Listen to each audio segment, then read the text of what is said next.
हर प्रकार के अज्ञान का नाश कर देगा। वो तुम्हारे ऐसे पंख उगा देगा कि तुम उड़ारी मार के जाओगे। फिर तुम्हें किसी के सहारे की जरूरत नहीं है कि कोई गुरु कहे जब तक मैं ना तुम्हें सतलोक लेके जाऊं तब तक तुम पहुंच नहीं पाओगे। पता लगा चेला यहीं बैठा, गुरुजी निकल गए, लेके जा साथ में, क्यों नहीं जा पाया? जब गुरु एक्सपायर हो जाता है, शरीर छूट जाता है, तो अपने चेलों को लेके क्यों नहीं जाता? जो बड़े बड़े वादे करता है, मैं तुम्हें साथ लेके जाऊंगा, मैं तुम्हें साथ लेके जाऊंगा, वो शमशान ना जा पा रहा, खुद 4 चेले लेके जा रहे हैं उसको, खुद शमशान तक नहीं पहुंच पा रहा है वो गुरु, और चेलों को कह रहा है मैं तुम्हें सतलोक लेके जाऊंगा। बता, 4 चेले उठा के लेके जा रहे हैं, राम नाम सत्य है, राम नाम सत्य। किसका राम नाम सत्य हो गया? गुरु जी का हो गया राम नाम सत्य। ले लो सवाल। कौन मर गया? अरे हमारे गुरु जी मर गए। अगर गुरु जी मर गए तो चेला जी कैसे बचेगा? चेला भी मरेगा, पक्का मरेगा, क्योंकि जिसका गुरु ही मर गया उसका चेला भी मरेगा। लेकिन हमारे पंथ में ना तो गुरु मरता है और ना ही चेला, क्योंकि हमारे यहां दोनों अमर हैं। इसीलिए साहिब ने बोला है, हम ना मरेब मरेब संसारा, हमको मिला जियावन हारा। कहते हम वो नहीं है जो मर जाएंगे, सारा संसार मर जाएगा, हम ना मरते। और जो हमारा शिष्य हो गया उसको भी ना मरने देते, उसको भी अमर कर देंगे। मर नहीं सकता वो। अब कई लोग सोचेंगे अच्छा मर नहीं सकता, अभी गोली मार देते हैं। अरे गोली छोड़, परमाणु बम फेंक दे, चेला मर नहीं सकता। क्यों? वो अविनाशी है। ईश्वर अंश जीव अविनाशी। उस अविनाशी जीव को कौन मारेगा भाई? कोई माई का लाल नहीं मार सकता। बस वो जीव अज्ञानतावश अपने आप को काया मान के बैठ गया है, इसलिए बार बार जन्म और मरण में फंसा पड़ा है। इससे ज्यादा और कुछ नहीं है, भूल जाओ। तो कबीर साहब यही समझा रहे हैं कि जब शब्द गुरु अपने शिष्य को ज्ञान देगा तो उसे वो अपना स्वरूप देगा। वो ऐसा नहीं रखेगा कि गुरु आदमी है और चेला औरत बनी हुई है, कि गुरु बूढ़ा है और चेला जवान हुआ पड़ा है। वो ऐसा ज्ञान नहीं देगा। वो कैसा ज्ञान देगा? वो शब्द गुरु सूरत धुन चेला, उस धुन को तुम्हें अपना गुरु बनाएगा। कि तुम्हारा गुरु कौन है? वो शब्द है, और तुम क्या हो? तुम सूरत हो। और क्या करना है? शब्द में समाना है। तो जब सूरत शब्द में समाएगी तो क्या होगी? शब्द ही हो जाएगी, क्योंकि वो शब्द ही है, बस अपने स्वरूप को भूल चुकी है। इसीलिए साहिब कह रहे, गुरु को कीजे दंडवत और कोटि कोटि प्रणाम, कीट न जाने भृंग को, गुरु कर ले आप समान। गुरु वो होता है जो तुम्हें अपने समान कर ले। गुरु वो नहीं होता जो तुम्हें भी काया बना के छोड़ रखा और खुद भी काया बना पड़ा है। तुम्हें भी शरीर बना रखा है, तू आदमी, तू औरत, तू जवान, तू बूढ़ा, तू बच्चा, और खुद भी आदमी औरत बना बैठा है, खुद भी बूढ़ा बच्चा जवान बना बैठा है। वो गुरु नहीं है, वो गुरुआ है। वो गुरुआ है। वो ना तो अपना स्वरूप जानता है, ना ही तुम्हें तुम्हारा स्वरूप बता सकता है। वो गुरुआ है, गुरुआ। तो साहिब समझा रहे हैं, गुरुआ तो घर घर फिरे, कौड़ी केर 50, अपने रूप की खबर नहीं, शिष्य करण की आस। चेले बनाने में लगा हुआ है, YouTube भरा पड़ा है। बस तुम इतना लिख दो गुरुजी, अब देखो वहां कैसे कैसे गुरुजी बैठे हुए हैं। तुम सोच भी नहीं सकते कि किस किस की पूजा करवा रहे हैं। तुम्हारा दिमाग खराब हो जाएगा देख देख के। लेकिन वो भी इज्जत प्राप्त कर रहे हैं, वो भी मान बढ़ाई प्राप्त कर रहे हैं, उनको भी लाखों का दान चंदा आ रहा है। बड़े बड़े आश्रम उन्होंने भी बना लिए हैं, लेकिन वो सतगुरु नहीं हो सकते, वो झूठे गुरु हैं। तो साहिब समझा रहे हैं, अरे झूठा गुरु अजगर बना और 1,84 जाए, सारी संगत चींटी बनी, तोड़ तोड़ के खाए। वो अपनी बर्बादी का इंतजाम करके बैठा है। गुरु तो बन गया, हजारों लाखों चेले भी बना लिए, बड़े बड़े आश्रम भी बना लिए। उसके बाद जब प्राण पखेरु उड़ेंगे और जब वो अंत समय में अपने स्वरूप को प्राप्त नहीं कर पाएगा तो कहां जाएगा? सूक्ष्म शरीर में। स्थूल शरीर को छोड़ के जीव कहां जाता है? सूक्ष्म शरीर में। और जब वो सूक्ष्म शरीर में चला जाता है तब वो ऐसी माया की जेल में फंस जाता है, अब उसे कोई नहीं बचा सकता।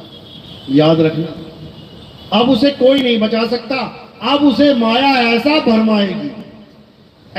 भरमाएगी कि जन्मों जन्मों तक भुगतान भुगतना पड़ेगा उसे 1,84 में। कारण उसने लाखों जीवों का जीवन बर्बाद कर दिया, इंसान जन्म बर्बाद कर दिया। अगर वो अपना जन्म बर्बाद कर लेता, उसको मौका दिया जाता, मालिक उसको मौका देते, कोई बात नहीं, उसके जीवन में कोई सतगुरु नहीं आया, कम से कम कुछ ना कुछ तो लेके बैठा था, कोई बात नहीं, दूसरा मौका दे देके। लेकिन अगर वो गुरुआ बन बैठा, खुद तो अज्ञानी है और दूसरों को ज्ञान का सहारा देने लगा, खुद तो अपने स्वरूप को कभी जाना नहीं और दूसरों को स्वरूप का ज्ञान देने लगा, क्योंकि हमारी नकल मार मार के आज स्वरूप ज्ञानी भी बन बैठे हैं लोग। पत्थर पूजने वाले, मंत्र जपने वाले आज हमारी डिट्टो कॉपी कर रहे हैं लोग, और उन्हें लग रहा है कि बहुत बड़ा काम कर रहे हैं। बहुत बड़ा काम नहीं कर रहे हो भाई, ये तुम अपने सत्यानाश का इंतजाम कर रहे हो। तुम्हें नहीं पता कि तुम किस जाल में फंसाए जाओगे, अभी नहीं पता तुम्हें। अभी तो तालियां बज रही हैं, लेकिन जब गालियां मिलेंगी फिर बहुत खतरनाक वाली मिलेंगी। जो घोड़ा दौड़ाता है वो चाबुक भी मारता है और साथ में गाली भी देता है। जो हल जोतता है बैल को चाबुक भी मारता है और गाली भी देता है। जब गधे के पीठ पे मिट्टी ढोई जाती है तो चाबुक भी पड़ता है, गाली भी पड़ती है। तो याद रखना, आज की ताली ये कल की गाली बन के सामने आएगी। इसलिए इससे अच्छा है कि चलो ठीक है, चोरी कर रहे हो, लेकिन कम से कम उसका नाम ले लेना चाहिए जिसका ज्ञान तुम कॉपी कर रहे हो, तब तुम ऋण मुक्त हो जाते हो। कई हमारे चेले भी सत्संग करने लग गए हैं। सत्संग करने का तरीका क्या है समझ लो। हालांकि मैंने परमिशन नहीं दी है कि सत्संग करो, लेकिन अगर किसी को दी भी है तो उसका तरीका समझ लो क्या है।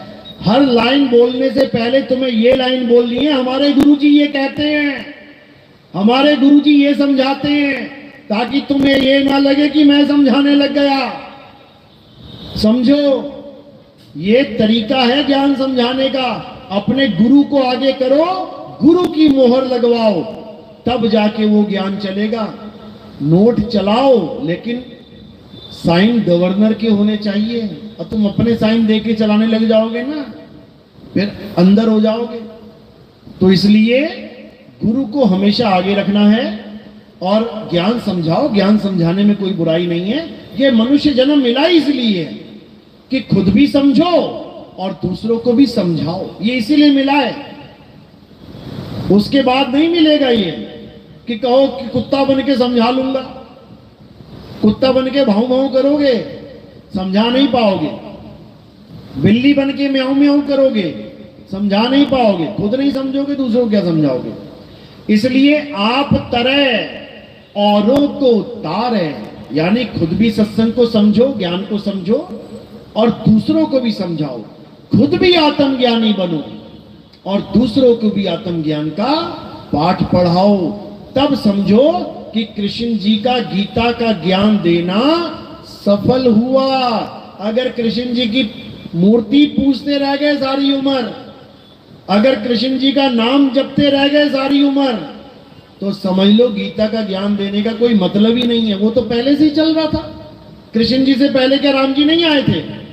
राम जी का नाम तब भी चल रहा था। राम जी का नाम में कोई कमी थी क्या जो कृष्ण जी को आना पड़ा नाम जपवाने के लिए कि नहीं राम के साथ मेरा भी नाम जपो? हरे कृष्णा हरे राम हरे कृष्णा हरे राम, केवल राम राम से काम नहीं चल रहा था क्या? और अगर नाम ही जपना है तो केवल 2 अवतारों का क्यों जपे? केवल हरे कृष्णा और हरे राम ही क्यों जपे? फिर तो 9 अवतार आ चुके हैं, फिर तो 9 अवतारों का नाम जपो। पहला अवतार कौन सा है? मछली का, जपो हरे मछली। दूसरा अवतार कछुए का, जपो हरे कछुआ। तीसरा अवतार वरा अवतार जंगली सुअर का, जपो हरे वरा अवतार। क्यों नहीं जप रहे? चौथा अवतार नरसिंह का, हरे नरसिंह क्यों नहीं जप रहे? पांचवा अवतार वामन अवतार, क्यों नहीं जप रहे हरे वामन? छठा अवतार परशुराम जी का, क्यों नहीं जप रहे हरे परशुराम? सातवां अवतार जी का राम, ये जप रहे हो हरे राम। आठवां अवतार कृष्ण जी का हरे कृष्ण जप रहे हो।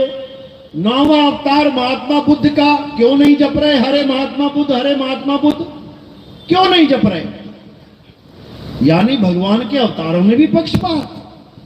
अरे वाह, मतलब जो तुम्हारा मन करेगा वो जप लोगे और जो तुम्हारा मन नहीं करेगा उसको तुम छोड़ दोगे। कमाल हो गई। मतलब सारा खेल मन का चल रहा है। मन को जो भाया उसी का नाम जपवाया और बाकी को भुलाया। ऐसे भक्ति नहीं होती भाई। और अगर तुम सोचते हो कि अवतारों के ही नाम जपने हैं तो ये तो अवतार बीत गए, अब इनका नाम जपने का कोई मतलब है ही नहीं। जब राम जी चले गए तो तुम्हारे दुख दूर करने के लिए क्या राम नाम काफी नहीं था? जब राक्षस आए थे मारने के लिए ऋषियों को तो हरे राम जप के राक्षसों का विनाश करवा देते, अपने दुख दूर कर लेते। क्यों कृष्ण जी को आना पड़ रहा है? वहां नाम काम क्यों नहीं कर रहा है हरे राम? क्या वो राम नाम जानते नहीं थे? सब जानते थे। क्या वो नहीं जानते थे कि त्रेता में राम जी जा चुके हैं? सब जानते थे। फिर द्वापर में राम क्यों नहीं चला? कृष्ण जी को क्यों आना पड़ा?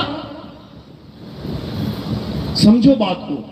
जो चला गया वो तुम्हारी मदद नहीं कर सकता, उसका नाम भी तुम्हारी मदद नहीं कर सकता। समझो बात को। राम जी चले गए, उन्होंने जीते जी सबकी मदद करी। उनके जाने के बाद थोड़ी नहीं मदद करेंगे। उनके जाने के बाद कोई परेशानी में आता है तो कृष्ण जी का अवतार हो रहा है। अब कृष्ण जी ने भी मदद करी, बहुत असुरों को मारा, राक्षसों को मारा, कुछ को अपनी ताकत से मारा और कुछ को छल से मारा। छल से, समझ लो। और भेष बदलने में नंबर 1 थे वो। भेष बदलने में नंबर 1 कौन है? यही है। ये कब आदमी बन जाए, कब औरत बन जाए, कब मछली बन जाए, कब कछुआ बन जाए, कब आधा आदमी आधा जानवर बन जाए, कोई नहीं जानता।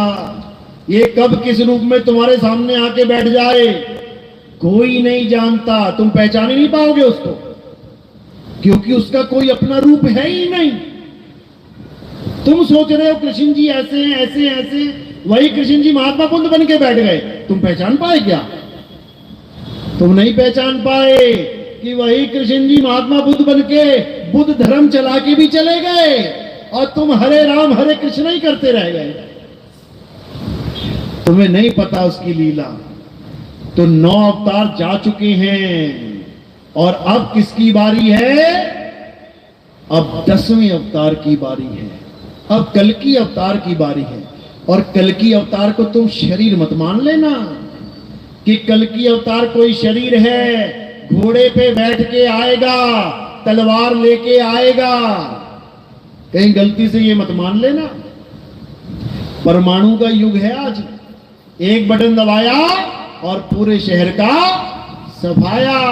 उसमें तलवार क्या करेगी? उसमें घोड़ा क्या करेगा? ये तलवार और घोड़ा वो नहीं है जो तुम देख रहे हो। ये तलवार कौन सी तलवार है? ये घोड़ा कौन सा घोड़ा है? ये बुद्धि के घोड़े हैं। बुद्धि के घोड़े दौड़ाएंगे और विवेक की तलवार चमकाएंगे। तब समझना कि कल की अवतार आएंगे। तब समझना। कहीं गलत फहमी में मत रहना कि वो जयपुर में मंदिर है, कल की भगवान का वो घोड़े का पैर जख्मी है और वो ठीक हो जाएगा तब कल की अवतार आएंगे। तुम पैर ही देखते रह जाओगे और वो अवतार आके भी चला जाएगा। तुम्हें समझ में ही नहीं आएगा कि हुआ क्या। तो इसलिए यही समझाया जा रहा है कि जैसे हर युग में एक अवतार आता है, अपना कार्य करता है और चला जाता है, इसी प्रकार अब कल की अवतार की बारी है। अब पुराने अवतारों की पूजा की जरूरत नहीं है, नहीं है। अब क्या करना है? ठीक है, तुमने जो किया किया, तुम्हारे भाव बने रहे, अच्छी बात है। तुमने राम जी की पूजा करी, तुमने श्याम जी की पूजा करी, तुमने सबकी पूजा कर डाली। तुमने भूत प्रेत पूज लिए, तुमने बैल सांप चूहे पूज लिए, नहीं पूजे क्या? सांप की भी पूजा कर डाली। जाते हो मंदिर में, सांप बना होता उसको भी दूध पिला देते, ले तू भी पी ले भाई। लड्डू लेके गए तो सांप के भी मुंह में लगा देते, ले लड्डू खा ले। और जब असली सांप आता है तो क्या करते हो? तो लठ मारते हो उसके। चूहों का मंदिर है, जाके चूहों के मंदिरों में दूध पिला रहे हो। और जब घर में चूहा आ जाएगा, पत्थर के चूहे को दूध पिला रहे हो। गणेश जी की पूजा करने गए, नीचे एक चूहा है, उसको भी लड्डू खिला दिया, दूध पिला दिया। और जब घर में असली चूहा निकल गया, वो लड्डू में जहर डाल के खिला दिया, वो मर गया बेचारा, चूहे की मौत। इसी प्रकार नंदी के कान में जाके अपनी ख्वाहिश बता रहे हो, मुझे इतना पैसा चाहिए, मेरी लॉटरी लग जाए, नंदी भगवान जरा बात पहुंचा देना वहां तक। और जब नंदी ने अपनी इच्छा जाहिर करी, मैं थोड़ा सा गेहूं खा लूं तेरे खेत में, तो लठ बजा रहे हो। बताओ, तो ये इंसान का खेल है। तो क्या करना है? अब समझना है कल की अवतार क्या है। कल की अवतार कोई शरीर नहीं है। इसीलिए कल की अवतार का दूसरा नाम क्या है? निष्कलंक अवतार। निष्कलंक, निष्कलंक अवतार। इसका मतलब क्या है? जिस पे कोई कलंक नहीं लग सकता है, वो है निष्कलंक अवतार। अब कलंक किस पे लगता है? किस पे लगता है? शरीरों पे कलंक लगता है। कितना मर्जी कलंक लगा लो, कलंक लगाने के लिए तो बना है ये। तुम आत्मा पे कलंक लगा के दिखाओ। तुम आत्मा पे कलंक नहीं लगा सकते, इसीलिए उस आत्म देव के अवतार को निष्कलंक राया अवतार बोला जाता है। यह अभी तुम्हें समझ में नहीं आएगा। जिसके समझ में आ गया अच्छी बात है, जिनकी समझ में अभी नहीं आ रहा है, जल्दी उनकी समझ में भी आ जाएगा। क्योंकि अब वो समय आने वाला है जब हर जगह हाहाकार मचने वाली है। अभी तुम्हें समझ में नहीं आ रहा है। अभी तुम्हें खूब माया दिखाई दे रही है।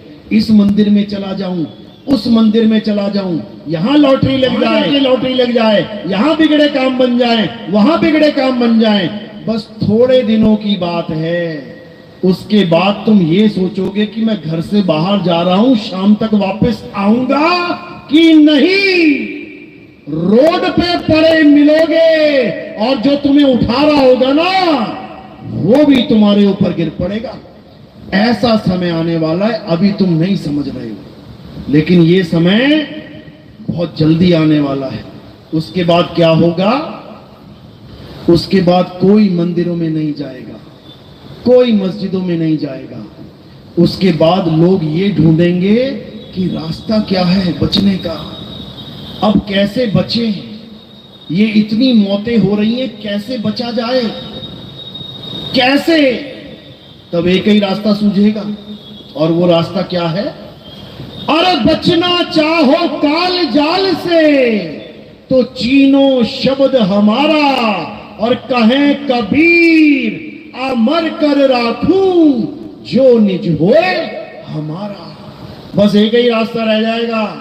फिर ये धर्मों के झगड़े, ये लड़ाइयां, ये नामों के झगड़े, ये मेरा भगवान वो तेरा भगवान, तूने मेरे भगवान के बारे में ऐसा कैसे कह दिया, मैं तेरे भगवान को गाली दे दूंगा, ये सब भूल जाओगे, सब खत्म। और ये समय आने वाला है, आने वाला है। तो अब क्या करना है? इससे पहले कि ये समय आए, सबको जगाना है, बच्चे बच्चे को जगाना है, इस ज्ञान को इतना फैलाना है कि बच्चे बच्चे को समझ में आ जाए कि इस जीवन का उद्देश्य क्या है, आत्मा का ज्ञान क्या है।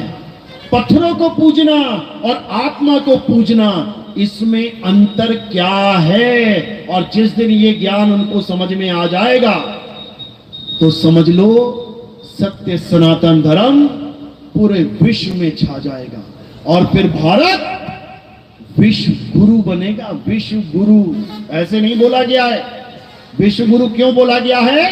क्योंकि वो ज्ञान भारत से ही पूरे विश्व में फैलेगा, जिसका हर ग्रंथ में जिक्र है। हिंदुओं के ग्रंथ में क्या जिक्र है? कि कल की अवतार आएंगे और पूरे विश्व को सत्य सनातन का पाठ पढ़ाएंगे। मुसलमानों के ग्रंथ में क्या बोला गया? कि हिंदुस्तान में एक ऐसा ज्ञान चलेगा जो पूरे विश्व को इस्लामिक बना देगा। इस्लामिक, ये मत समझना मुसलमान बना देगा कि तुम्हें टोपियां पहना देगा। मुसलमान का मतलब समझ लो, मुसलमान शब्द बना है दो शब्दों के मिलन से, मुसल्ला प्लस ईमान। मुसल्ला क्या होता है? मुसल्ला एक चटाई होती है जिसके ऊपर हर मुसलमान खड़ा होके नमाज पढ़ता है। यानी तुम्हें वो मुसल्ला बताया जाएगा जहां पर खड़े होकर तुमने बंदगी करनी है, और ईमान यानी तुम्हें ईमानदार बनाया जाएगा। अब ये 2 नंबर के काम नहीं करने, ये नशा पत्ता नहीं करना, ये व्यभिचार नहीं करना, कोई भी असामाजिक तत्व के साथ खड़े नहीं होना। अब तुमने ईमानदारी के साथ जीवन बिताना है। केवल ईमानदारी से काम नहीं बनेगा, क्योंकि बहुत से बाबा लोग क्या बोलते हैं, बस तुम ईमानदार हो जाओ, बस अपने कर्म सुधार लो, उससे क्या होगा? मुक्ति हो जाएगी। कभी नहीं हो सकती, कभी नहीं हो सकती। ईमानदार बन के क्या हो जाएगा? तुम पुण्य के भागी बन जाओगे, पाप कर्म नहीं करोगे, अच्छी बात है। उससे क्या होगा? अरे पाप पुण्य ये दोनों बेड़ी, और एक लोहे एक कंचन केरी। ये पाप और पुण्य ये दोनों बेड़ियां हैं, और इन दोनों बेड़ियों में तुम जकड़े जाओगे। तो क्या करना है? ईमानदार तो होना है, साथ में मुसल्ले का भी ज्ञान रखना है कि बंदगी कहां करनी है, कहां खड़े होके नमाज पढ़नी है। समझ लो, नमाज का मतलब क्या है? नमः प्लस अज, परमात्मा की वंदना करना। समझ लो, नमाज कोई अरबी शब्द नहीं है। अरब देश में जाके कहोगे ना मैं नमाज पढ़ना चाहता हूं, वो पूछेगा नमाज क्या होती है। जब मैं अरब देश में जाके प्रचार करता हूं, अरबियों से पूछते हैं ना नमाज, नमाज नहीं होती यहां कुछ, क्या बोलते हैं उसको? नमाज को क्या बोलते हैं अरब देश में? सलाह। जिसको हम कहते हैं ना यार तेरी सलाह लेनी है, कुछ सलाह दो हमें। सलाह यानी नेक सलाह, यानी मुझे बताओ मैं बंदगी में इबादत कैसे करूं। तो मोहम्मद साहब ने वहां सलाह दी, ऐसे करना है।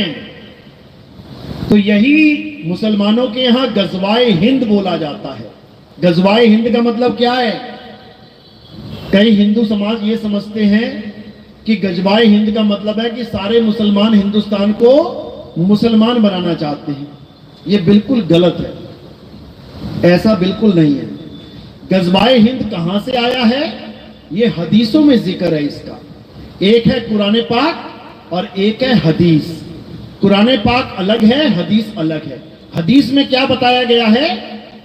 हदीस में मोहम्मद साहब का जिक्र है, वो क्या करते थे, क्या खाते थे, कैसे बैठते थे, क्या सोचते थे, क्या बताते थे, उसका जिक्र है। उसमें क्या बताया कि मोहम्मद साहब अरब देश की जमीन पर मक्का पे खड़े होके हिंदुस्तान की तरफ देखते थे, यानी पूरब दिशा की तरफ मुंह करके देखते थे और मुस्कुराते थे।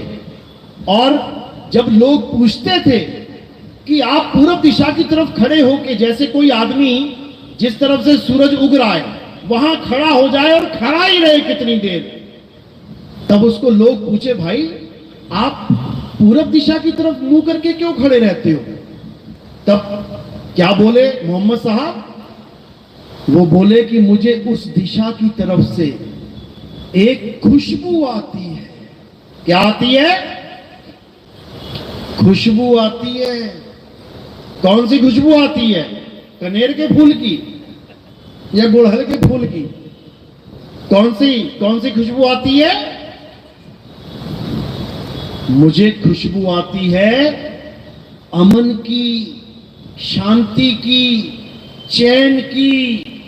उस समय बोलते थे वो कि उस हिंदुस्तान से एक ऐसा ज्ञान उठेगा जिसका नाम उन्होंने गजवाए हिंद बोला था। कि पूरे संसार में गजवा क्या होता है? एक युद्ध होता है। युद्ध मतलब धर्म युद्ध। ये युद्ध चल रहा है हमारा, ये जो हमारा सत्संग चल रहा है, ये क्या है? ये युद्ध है, धर्म और अधर्म का युद्ध है, सत्य और असत्य का युद्ध है। और इस युद्ध में किसकी विजय होगी? सत्य की विजय होगी। लेकिन याद रखना, इतनी आसानी से नहीं होगी, बड़े पापड़ बेलने पड़ेंगे भाई, समझ लेना। तो कह रहे हैं गजवाए हिंद होगा और होके रहेगा, लेकिन कोई ये मत समझ लेना कि वो हिंदुओं को मुसलमान बनाने वाला होगा, बिल्कुल नहीं। वो अमन का युद्ध होगा, वो चैन का, शांति को लाने का युद्ध होगा। उसको गजवाए हिंद बोला जाता है। ईसाइयों के ग्रंथ में क्या बोला गया कि जिस ईसा मसीह को लोग सोचते हैं कि वो मर गया मर गया मर गया, वो मरे नहीं हैं, वो वापस आएंगे और सारे संसार को ईसाई बना देंगे, क्रिश्चियन बना देंगे। इसका मतलब ये नहीं तुम्हारे गलों में क्रॉस पहना देंगे, ये मत समझ लेना। उसका मतलब है तुम्हें यहोवा का ज्ञान समझा देंगे। यहोवा क्या है? यहोवा का मतलब समझ लो। सारे ईसाई, यहूदी सब यहोवा की पूजा करते हैं।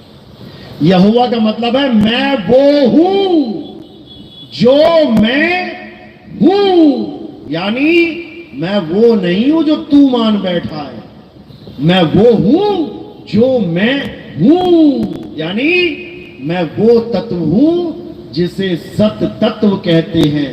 गलती से असत्य तत्व को मुझे मत समझ लेना। यानी मेरा ज्ञान केवल वही दे सकता है जो मुझे जानता है, वही बता सकता है मैं क्या हूं। नहीं तो सब शरीरों को ही यहोवा मानते रहेंगे। मान ही बैठे हैं ईसाई, किसको भगवान मान बैठे हैं? ईसा मसीह को। यही अज्ञान है। यही गुरु ग्रंथ साहब में बोला गया है कि आन 78 जान 97 होर भी उठसी मर्द का चेला। कहते हैं अभी तो ये ज्ञान चल रहा है, ठीक है, अच्छी बात है। अभी तो संतों को मारा जा रहा है, सूली पे लटकाया जा रहा है, लाठियों से मारा जा रहा है, जहर दिया जा रहा है, क्योंकि अभी ये इतने विवेकी नहीं हैं कि सत्य असत्य का निर्णय कर पाए। लेकिन एक ऐसा समय आएगा जब हर इंसान इतना विवेकी बना दिया जाएगा कि सत्य असत्य का निर्णय कर सके। उसके बाद असत्य की दाल नहीं गलने वाली।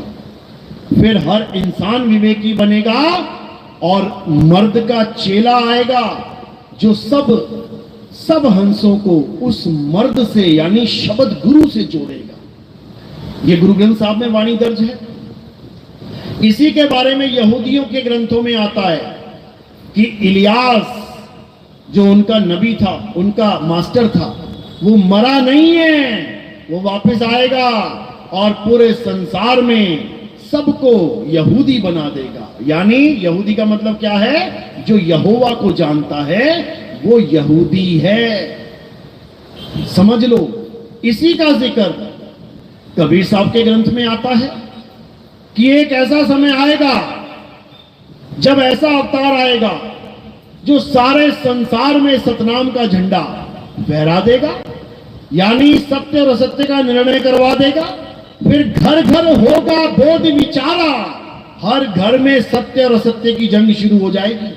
बाप कहेगा ये सत्य है, मां कहेगी ना मैं तो पत्थर पूजूंगी, बेटी कहेगी नहीं नहीं नितिन दास सत्य बोल रहा है, और भाई क्या कहेगा ना ना ना पितरों को नहीं छोड़ना है। अब ये युद्ध चलेगा हर घर में। किस किस के घर में चल रहा है? हाथ खड़ा करो जरा, ये देखो अब ये युद्ध चल रहा है, समझ लो। घर घर होगा बोध विचारा। ऐसा नहीं कि ये युद्ध खत्म नहीं होगा, बिल्कुल होगा। कब होगा? जब तुम इतना विवेक जगा दोगे, जब तुम इतना विवेकी बना दोगे सामने वाले को कि वो तुम्हारी बात को समझने लग जाए, सत्य असत्य का निर्णय करने लग जाए, तब ये युद्ध खत्म हो जाएगा। क्योंकि कई घर मैंने देखे 5-5 साल हो गए सत्संग सुनते हुए, कहते हैं अब जाके घरवाली को समझ में आ रहा है आप क्या बोल रहे हो। पहले तो खूब लट बजाती थी, पहले तो मुझे खाना तक नहीं देती थी, कहती थी मैया की पूजा नहीं करेगा खाना नहीं मिलेगा। अब पता नहीं कहां चली गई मैया, अब कहती है नितिन दास से नाम दीक्षा लेनी है। तो ऐसा भी समय आएगा, बिल्कुल आएगा।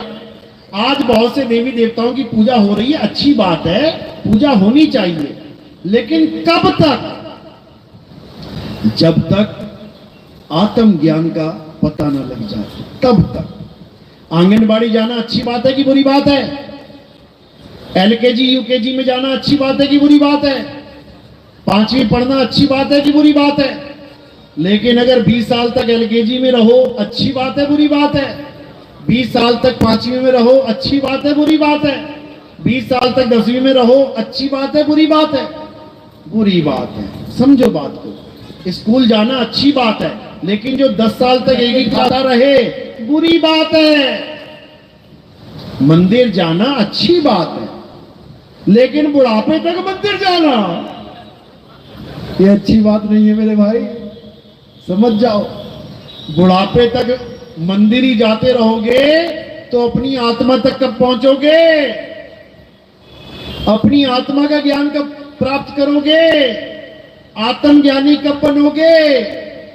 तो कबीर साहब समझा रहे हैं, अरे जल में मीन प्यासी, मोहे देखते आवे हासी, आत्म ज्ञान बिना नर भटके, कभी काबा कभी काशी। कहते हैं अगर तुम्हें आत्मज्ञान प्राप्त नहीं हुआ तो बुढ़ापे तक कभी काबा और कभी काशी भटकते रहोगे मेरे भाई। इसलिए अब आत्म ज्ञान प्राप्त करो। अरे जब लग ना चीनोगे आत्म, तब लग ना मिली है परमात्म। आत्म चीन है परमात्म चीन है, संत कहावे सोए, और यह भेद काया से न्यारा, पूछे बिरला कोए। ये काया से न्यारा भेद है मेरे भाई। कहीं पता लगा आंखें बंद करके ध्यान में बैठ गए, उसके बाद क्या होगा? ये मन का खेल शुरू हो जाएगा। किसी को राम जी के दर्शन हो जाएंगे, किसी को श्याम जी के दर्शन हो जाएंगे, किसी को किसी के दर्शन हो जाएंगे, किसी को किसी के हो जाएंगे।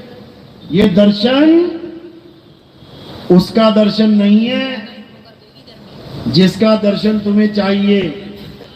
ये दर्शन है इस निरंजन का, इस मन का।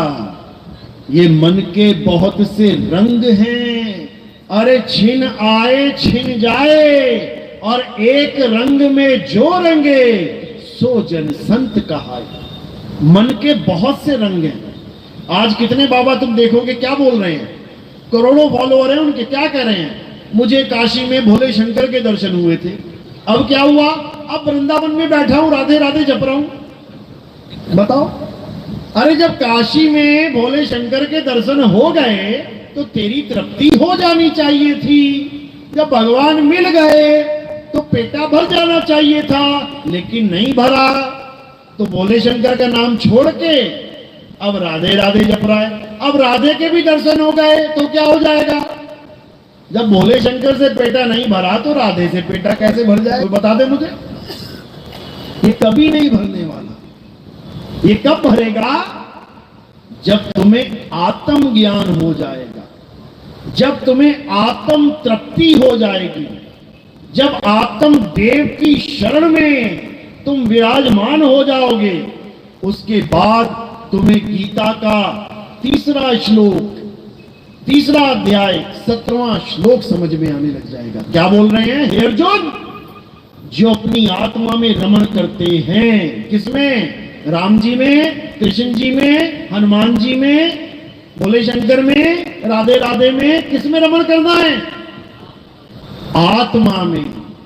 आत्मा में, देवी देवताओं में, किसी भगवानों में नहीं, आत्मा में। लेकिन आत्मा में रमण करे तो करें क्या, कैसे करें, यही नहीं पता तो क्या करोगे, कुछ नहीं कर पाओगे। तो कह रहे जो अपनी आत्मा में रमण करते हैं, जो अपनी आत्मा में तृप्त हैं, तृप्त मतलब संतुष्ट।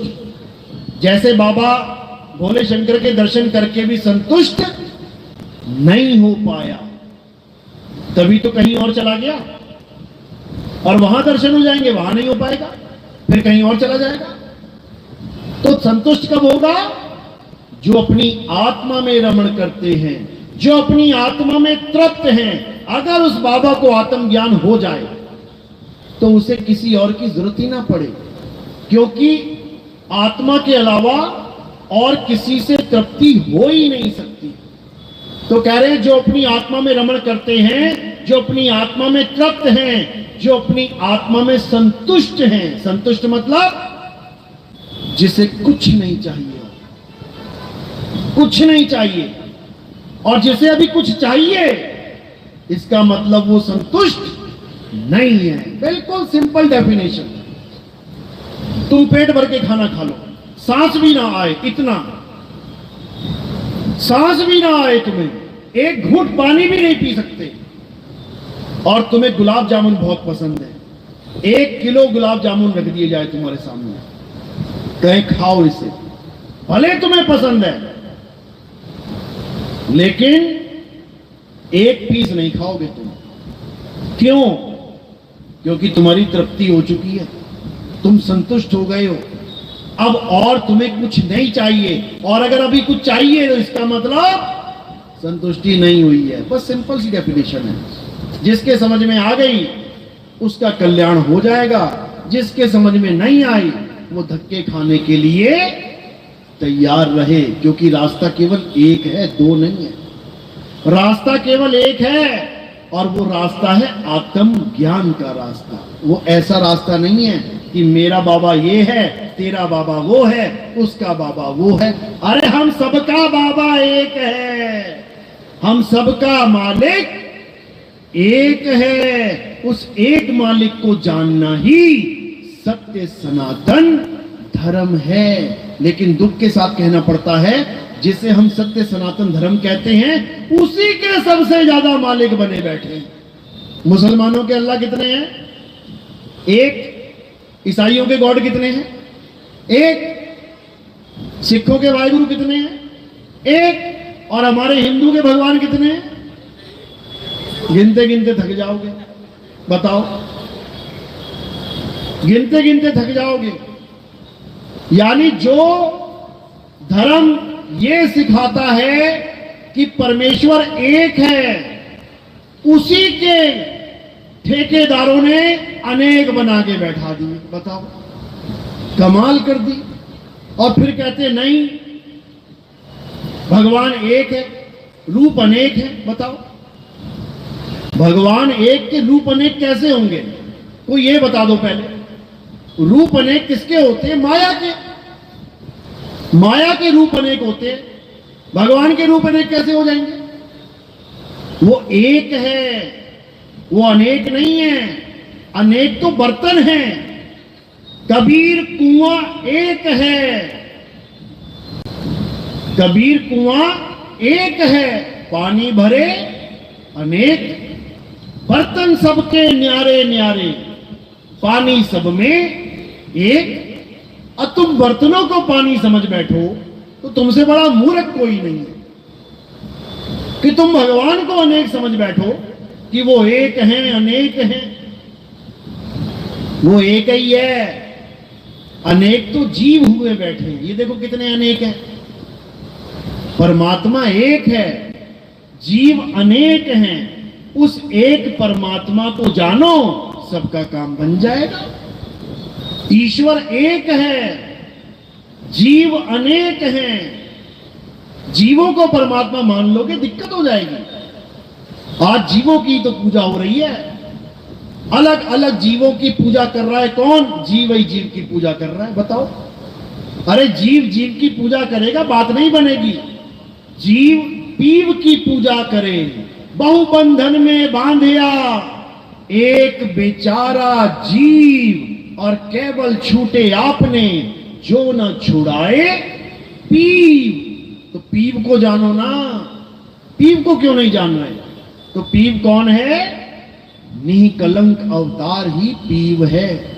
उसी को आत्मदेव कहते हैं, उसी को परमपिता परमात्मा कहते हैं, उसी को शब्द गुरु कहते हैं। उसी की महिमा गाई गई है हर ग्रंथ में, लेकिन लोग नहीं समझ पाते हैं। और कोई किसी बाबा को मान बैठा है, कोई किसी की बाबा की पूजा कर रहा है। कोई कह रहा है मेरे बाबा को ये अवतार दिया गया था, मेरे बाबा को ये श्राप मिल गया, मेरे बाबा को ये वरदान मिल गया। इसी में उलझे पड़े हैं सारे। अरे सब बाबाओं का जो एक बाबा है उसको जान लो, सारे फिर से एक हो जाएंगे। तो बात इतनी ईजी है, लेकिन समझ में नहीं आती। इसलिए हम सब अज्ञानता में एक दूसरे से झगड़ा करते फिरते हैं। तो क्या करना है? सबसे पहले गीता को अपने जीवन में लेके आओ, गीता का पाठ करो, गीता को समझो, गीता क्या कह रही है। जो गीता कह रही है वो करो, और जो गीता मना कर रही है उसको त्याग दो। तभी तो तुम सत्य सनातन तक पहुंच पाओगे। अब गीता कह रही है किसी देवता की पूजा मत करो, किसी पितर की पूजा मत करो, किसी भूतों की, राक्षसों की, चंडालिनी और पता नहीं क्या क्या, इनकी पूजा मत करो, और तुम उसकी पूजा कर रहे हो। इसका मतलब तुम गीता के खिलाफ चल रहे हो, तुम उस ग्रंथ के खिलाफ चल रहे हो जो तुम्हारे धर्म का मुख्य ग्रंथ है। तो कहां तुम्हें मुक्ति मिलेगी, कहां तुम्हें ज्ञान मिलेगा? इसलिए सबसे पहला काम गीता का ज्ञान लेके आओ अपने जीवन में। जब गीता का ज्ञान समझ जाओगे तब समझ लो कि तुम 99% बिल्कुल लायक हो चुके हो उस तत्व ज्ञान को प्राप्त करने के लिए, जिसके लिए तुम्हें गुरु की शरण में जाना पड़ेगा। अध्याय 4 34वां श्लोक, उसी तत्वदर्शी संत का जिक्र किया गया है कि अगर असली ज्ञान, सत्य ज्ञान प्राप्त करना है तो तत्वदर्शी संत की शरण में जाओ। वो तुम्हें असत्य यानी शरीर से जुदा करके सत्य यानी आत्मा में रमण करना सिखाएगा। वो तुम्हें बताएगा कि शरीर से अलग होके आत्मा की भक्ति कैसे की जाती है। तब तुम्हारा जो 1% ज्ञान बचा हुआ है वो भी पूर्ण हो जाएगा। तब तुम पूर्ण सत्संगी बनोगे, और वो ज्ञान केवल और केवल गुरु के द्वारा प्राप्त होता है। वो किसी मंदिर में जाके प्राप्त नहीं होता, वो किसी ग्रंथ को पढ़ के प्राप्त नहीं होता। वो गुरु के द्वारा भेद समझा के, भक्ति का भेद बता के, भक्ति विधि समझा के प्राप्ति तक की जानकारी देता है गुरु, कि क्या प्राप्त हो रहा है, सही या गलत, उस तक की जानकारी देता है गुरु। तब जाके कल्याण होता है, नहीं तो नहीं होता है। नहीं तो 84 के धक्के होते हैं। बात समझ में आ रही है? किस किस की आ रही है? हाथ खड़ा करो जरा। बहुत अच्छी बात है, क्योंकि यहां तो 100% वाले ही बैठे हैं। कोई ऐसा है जो पहली बार आया है? वो हाथ खड़ा करो जरा। पहली बार, अच्छी बात है, पहली बार वाले भी हैं। तो ये ज्ञान निष्पक्ष ज्ञान है। ये ज्ञान वाला ज्ञान नहीं है कि मैं 20 साल से इसकी पूजा कर रहा हूं, मैं कैसे छोड़ दूं। मैं 50 साल से इनकी पूजा कर रहा हूं, मैं कैसे छोड़ दूं। ये सत्य और असत्य का ज्ञान है। असत्य को त्यागना है, सत्य को धारण करना है। और अगर तुम ये ना कर पाए तो तुम्हारे जीवन का कोई मकसद नहीं है। तुम बिल्कुल उन्हीं लोगों की तरह हैं जो पैदा हुए, खाया, कमाया, इकट्ठा किया और निकल गए। कोई कुछ पल्ले नहीं रहा। दुविधा में दोनों गए और माया मिली न राम। सत्य को पकड़ नहीं पाए, असत्य को छोड़ नहीं पाए, तो दुखी हो जाओगे। चलो, तो आज का सत्संग यही समाप्त करते हैं और मालिक से अरदास करेंगे। आज गुरु पूर्णिमा का दिन है और ये सत्संग जो भी लाइव सुन रहे हैं, इसको ज्यादा से ज्यादा शेयर करें। हर इंसान तक ये ज्ञान पहुंचना चाहिए। हर मालिक के जीव तक ये आत्मा का ज्ञान पहुंचना चाहिए। उसको अपनाए चाहे ना अपनाए, ये अलग बात है, लेकिन उसके कान तक ये ज्ञान पहुंचना जरूर चाहिए, ताकि अंत समय में वो ये ना कह सके कि भगवान जी मुझे बताने वाला कोई ना। ये बहाना नहीं चलेगा। इसलिए सब तक ये ज्ञान पहुंचाना है। भले तुम्हें गालियां दे दे, कोई बात नहीं, सुन लेना, अच्छी बात है, समझ लो। हमेशा मीठा खाओगे तो डायबिटीज हो जाएगी। फिर करेला भी खाना पड़ता है, तो करेला भी अच्छा है, उसमें भी गुण है, खून को शुद्ध करता है। अच्छी अच्छी बातें सुनोगे, अहंकारी हो जाओगे, गालियां भी खा लिया करो, टिक के रहता है इंसान पे। तो अच्छी बात है, 52 अक्षर का खेल है, कहीं गाली चिपक नहीं जा रही तुम्हारे। लेकिन ज्ञान जरूर बांटो, लोगों को जरूर समझाओ, ये हमारे इंसान जन्म का प्रमुख उद्देश्य है। तो इसी के साथ मैं वाणी पे विराम देता हूं।